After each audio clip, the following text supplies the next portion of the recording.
ಇದು ಪಂಚಾಂಗ ಗಡಿಯಾರ. ಪಂಚಾಂಗದಲ್ಲಿ ಬರೋ ತಿಥಿ, ನಕ್ಷತ್ರ ಮತ್ತೆ ರಾಶಿ, ಅದ್ರ ರಿಲೇಶನ್ಶಿಪ್ ಏನು ಅದಕ್ಕೂ ಮತ್ತೆ ಅಸ್ಟ್ರಾನಮಿ ಅದಕ್ಕೆ ಅದು ಯಾವ ರೀತಿ ಅದು ಕನೆಕ್ಟ್ ಆಗಿದೆ ಅನ್ನೋದು ತೋರಿಸೋದಕ್ಕಿದು. ಸೊ ಇಲ್ಲಿ ಈ ವೈಟ್ ಆಗಿರೋದು, ಬೆಳ್ಳಗಿರೋದು ಅದು ಚಂದ್ರನ ಪೊಸಿಷನ್ ತೋರಿಸುತ್ತೆ. ಈ ಕೆಂಪಗಿರೋದು ಸೂರ್ಯನ ಪೊಸಿಷನ್ ತೋರಿಸುತ್ತೆ, ಸೂರ್ಯ ಎಲ್ಲಿರ್ತಾನೆ ಅಂತ. ಸೊ ನಾವು ಇಲ್ಲಿ ಏನು ನೋಡ್ಬೋದು ಅಂದರೆ 12 ರಾಶಿಗಳು, 12 ರಾಶಿಯಲ್ಲಿ 27 ನಕ್ಷತ್ರಗಳು, ಯಾವ ರಾಶಿಯಲ್ಲಿ ಯಾವ ನಕ್ಷತ್ರ ಇದೆ ಅದೆಲ್ಲ ಇದಿಲ್ಲಿದೆ. ಮತ್ತು ಪ್ರತಿದಿನ ಚಂದ್ರ ಒಂದು ನಕ್ಷತ್ರದಿಂದ ಇನ್ನೊಂದು ನಕ್ಷತ್ರಕ್ಕೆ ಹೋಗ್ತಾ ಇರ್ತಾನೆ. ಸೂರ್ಯ ಒಂದು ಸುತ್ತು ಹಾಕಬೇಕಂದ್ರೆ 1 ವರ್ಷ ಆಗುತ್ತೆ, ಸುಮಾರು 360 ದಿನ ಸುಮಾರು ಅಪ್ರಾಕ್ಸಿಮೇಟಾಗಿ ಆಗುತ್ತದೆ. ಸೂರ್ಯನ ಮೂಮೆಂಟ್ ಇದು ತೋರಿಸುತ್ತೆ, ಚಂದ್ರನ ಮೂಮೆಂಟ್ ತೋರಿಸ್ಕೊಂಡು ಸೊ ಅದಕ್ಕೆ ಇನ್ನೊಂದು ಡಯಲ್ ಏನು ತೋರಿಸುತ್ತೆ ಅಂದರೆ ಆ ತಿಥಿ, ಆ ದಿನದ ತಿಥಿ, ಅದು ಅಮಾವಾಸ್ಯೆನ, ಪೌರ್ಣಿಮೆನ, ಚತುರ್ದಶಿನ, ಏಕಾದಶಿನ ಏನು ಅನ್ನೋದು ಅದು ತೋರಿಸ್ತಾ ಇರುತ್ತೆ. ಮತ್ತು ಇದರಲ್ಲಿ ಇನ್ನೊಂದಂದರೆ ಈ ಸೂರ್ಯನ ಡಯಲ್ದು ಆಪೋಸಿಟ್ ನೋಡಿದರೆ ಈಗ ಯಾವುದು ಅಪ್ರಾಕ್ಸಿಮೇಟ್ಲಿ ಯಾವ ಮಾಸ ನಡೀತಾ ಇದೆ ಅಂತ ಅದು ತೋರಿಸುತ್ತೆ. ಕೆಳಗೆ ಇರೋ ಡಯಲ್ಲು ಇದು ಲಗ್ನ.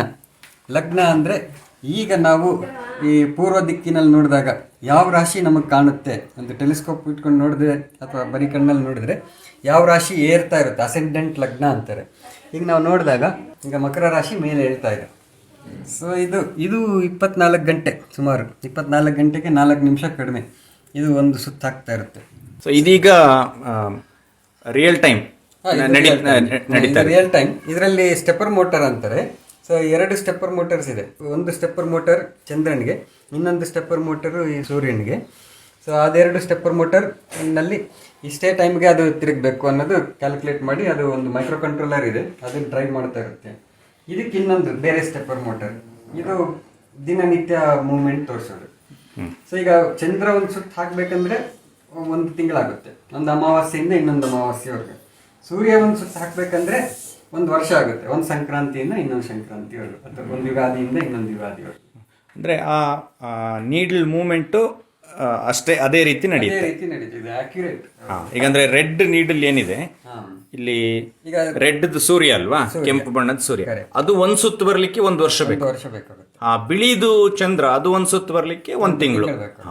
ಕೆಳಗಡೆ ಇರೋ ಡೈಲ್ ಒಂದು ದಿನಕ್ಕೆ ಲಗ್ನ ತೋರಿಸುತ್ತೆ. ಇದು ಪ್ರತಿ ದಿವಸ 1 ರೌಂಡ್ ಮೂವ್ಮೆಂಟ್. ಸರಿ.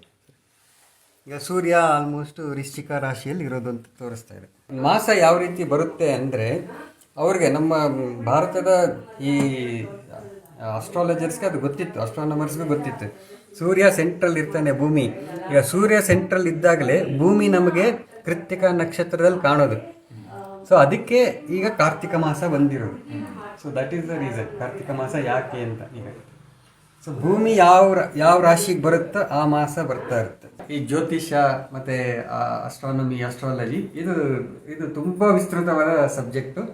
ಸೊ ಇದ್ರ ಬಗ್ಗೆ ನಾವು ಆದಷ್ಟು ಮನೆಗಳಿಗೆ, ಆದಷ್ಟು ಮಕ್ಕಳಿಗೆ ಎಲ್ಲ ತಿಳಿಸಿದ್ರೆ ಅವ್ರ ಜ್ಞಾನನೂ ಹೆಚ್ಚಾಗುತ್ತೆ, ಅವ್ರ ಅಭಿಮಾನ, ನಮ್ಮ ದೇಶದ ಈ ಕಲೆ, ಈ ವಿಜ್ಞಾನದ ಬಗ್ಗೆ ಅಭಿಮಾನನೂ ತುಂಬ ಹೆಚ್ಚಾಗುತ್ತೆ. ಇನ್ನೂ ಒಂದಷ್ಟು ಜನ ತರುಣರ ಜೊತೆಗೆ ಬಂದರೆ ಈ ಥರ ಸಿಂಪಲ್ ಈ ಪ್ರಾಡಕ್ಟ್ ನಾವು ಮಾಡಿ ಆದಷ್ಟು ಮನೆಗಳಿಗೆಲ್ಲ ಹಂಚ್ಬೋದು. ಆಗ ಹೊಸ ಆಸಕ್ತಿ ಬರುತ್ತೆ ಅನ್ನೋದು ನನ್ನ ನಂಬಿಕೆ.